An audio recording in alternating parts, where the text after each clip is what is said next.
नमस्कार। उत्तर प्रदेश में 2022 के विधानसभा चुनाव से पहले जातियों की सियासत एक बार फिर से शुरू हुई है।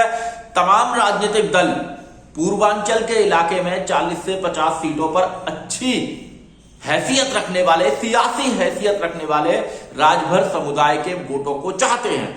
इसको लेकर सोशल मीडिया पर भी वॉर है। और जब भारतीय जनता पार्टी की ओर से और प्रधानमंत्री नरेंद्र मोदी ने कल महाराजा सुहेलदेव की प्रतिमा का शिलान्यास किया, एक स्मारक बनाया जाएगा महाराजा सुहेलदेव का, तो सोशल मीडिया पर राजपूत समुदाय के लोगों ने इस बात को कहा कि महाराजा सुहेलदेव उनके समुदाय से संबंधित हैं और उन्होंने राजपूत विरोधी भाजपा ट्रेंड कराया। लेकिन राजभर समुदाय के जो वोट हैं उसको लेकर भारतीय जनता पार्टी की सीधी लड़ाई भारतीय सुहेलदेव समाज पार्टी यानी कि सुभाषपा के अध्यक्ष जो है उससे है, ओम प्रकाश राजभर से है। ओम प्रकाश राजभर पहले योगी सरकार में मंत्री भी रहे। तो राजभर वोटों का जो रुझान है किसान आंदोलन से, जब पश्चिमी उत्तर प्रदेश का पूरा इलाका यहाँ की सियासत गर्म है, ऐसे में पूर्वांचल में जो राजभर वोटों की सियासत है वो किस तरफ जाएगी? राजभर समुदाय के लोग बीजेपी को वोट करेंगे या वो किसी और दलों को, समाजवादी पार्टी में भी उनके लोग हैं, बाकी दलों में भी उनके लोग हैं, या वो ओम प्रकाश राजभर के साथ जाएंगे? इस पर मैं बात करूंगा। आप देख रहे हैं सत्यहिंदी.com। अपील मेरी आपसे वही है कि कॉर्पोरेट मीडिया के मुकाबले आजाद पत्रकारिता का समर्थन करें। सत्य हिंदी की सदस्यता योजना में शामिल हो। आर्थिक भुगतान का लिंक हमने डिस्क्रिप्शन में दिया हुआ है।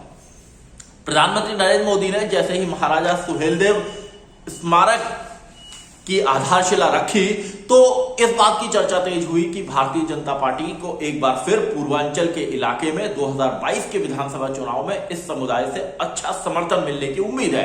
पहले उसके साथ ओम प्रकाश राजभर थे तो राजभर समुदाय के वोटों का अच्छा खासा हिस्सा उसे मिला था। लेकिन ओम प्रकाश राजभर जो अति पिछड़ों की राजनीति करने के लिए जाने जाते हैं, पूर्वांचल के इलाके में खासे सक्रिय हैं, वो इन दिनों तमाम सियासी कवायद भी कर रहे हैं। उनकी ये मांग है कि पिछड़ों का जो 27% आरक्षण है उसका बंटवारा किया जाए।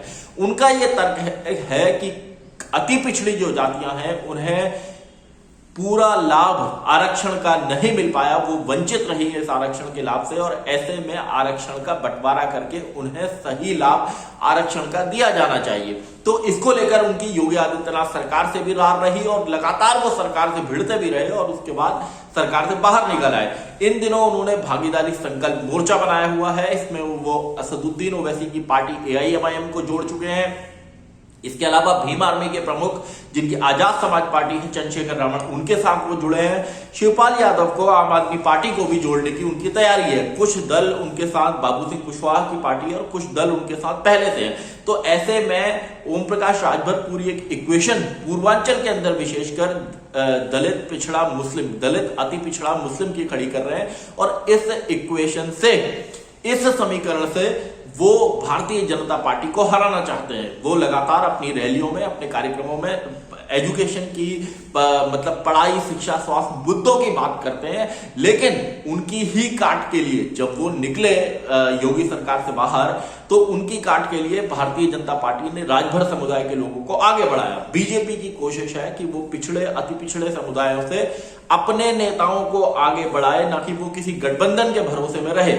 जिस तरह अपना दल से उसका गठबंधन है या सुहेलदेव समाज पार्टी से उसका गठबंधन था, तो यहां से उसने राजभर समुदाय से अनिल राजभर को आगे बढ़ाया। पटेलों में, जाटों में, गुजरों में और जो पिछड़ी जातियां हैं, मजबूत जातियां हैं, उनमें भी वो अपने अपने नेताओं को आगे बढ़ाने के काम में जुटी है। कुर्मी समाज से आने वाले स्वतंत्र सिंह को उसने पार्टी का प्रदेश अध्यक्ष बनाया। तो इस तरह की सियासी समीकरण, इस तरह का सियासी माहौल अपने पक्ष में बनाने की कोशिश है। उत्तर प्रदेश में जो 17 से 18% मुस्लिम मतदाता हैं, या इसके अलावा जो दलित या अति पिछड़े जिनकी ओम प्रकाश राजभर राजनीति करते हैं, उनके समर्थन में बात करते हैं, अगर ये एक कॉम्बिनेशन ओवैसी का, असदुद्दीन ओवैसी की पार्टी का, या ओम प्रकाश राजभर की पार्टी का, या चंद्रशेखर आजाद की पार्टी का, इनका सबका मिलता है, तो निश्चित रूप से पूर्वांचल में ये असर विस्तार हो सकता है।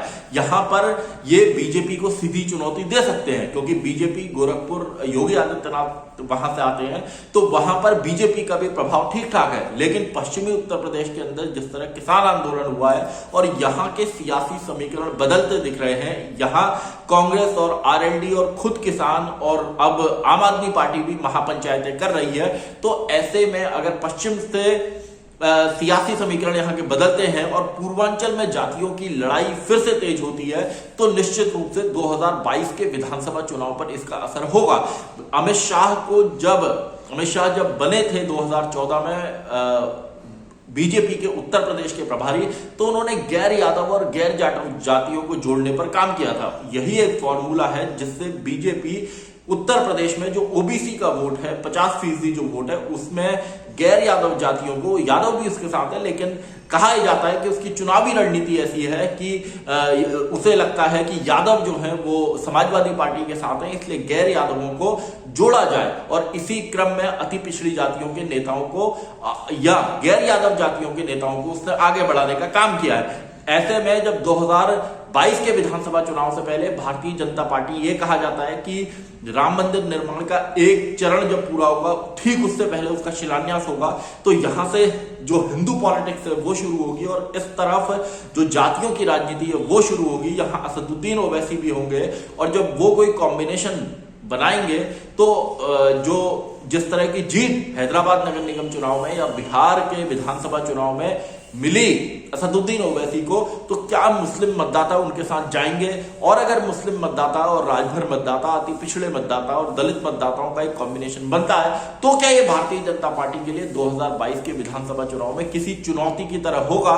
क्योंकि जिस तरह का माहौल पश्चिमी उत्तर प्रदेश से आगे बढ़ता दिख रहा है, उसमें ऐसा साफ दिखाई देता है कि सियासी चुनौतियां उत्तर प्रदेश की योगी आदित्यनाथ सरकार के लिए जरूर है और इन चुनौतियों का सामना करने के लिए बीजेपी के अंदर भी, पश्चिम में भी लगातार बैठकें चल रही हैं कि किस तरह किसान आंदोलन से के मसले से निपटा जाए या जो उत्तर प्रदेश में छोटे दलों के गठबंधन बन रहे हैं उस पर भी बीजेपी की नजर है कि अगर ये जातियां एकजुट होती हैं, क्योंकि पिछड़ों के आरक्षण का जो मसला है, जो आरक्षण में बंटवारे का मसला है, जिसको लेकर ओम प्रकाश राजभर लगातार आवाज उठाते रहे, वो भी एक बड़ा अहम मुद्दा पूर्वांचल में दिखाई देता है। तो ऐसे में जो जनता के मुद्दे हैं उनकी एक लड़ाई है, यहाँ हिंदू पॉलिटिक्स है इनकी एक लड़ाई है, जो जातियों का कॉम्बिनेशन है, दलित मुस्लिम अति पिछड़ा, इनका एक सियासी समीकरण है और इस सब के बीच में तमाम पार्टियों की बढ़ती सक्रियता उत्तर प्रदेश के अंदर पूरे चुनावी माहौल को, उत्तर प्रदेश जैसे बड़े राज्य में इस चुनावी माहौल को अभी से बनाने का काम कर रही है।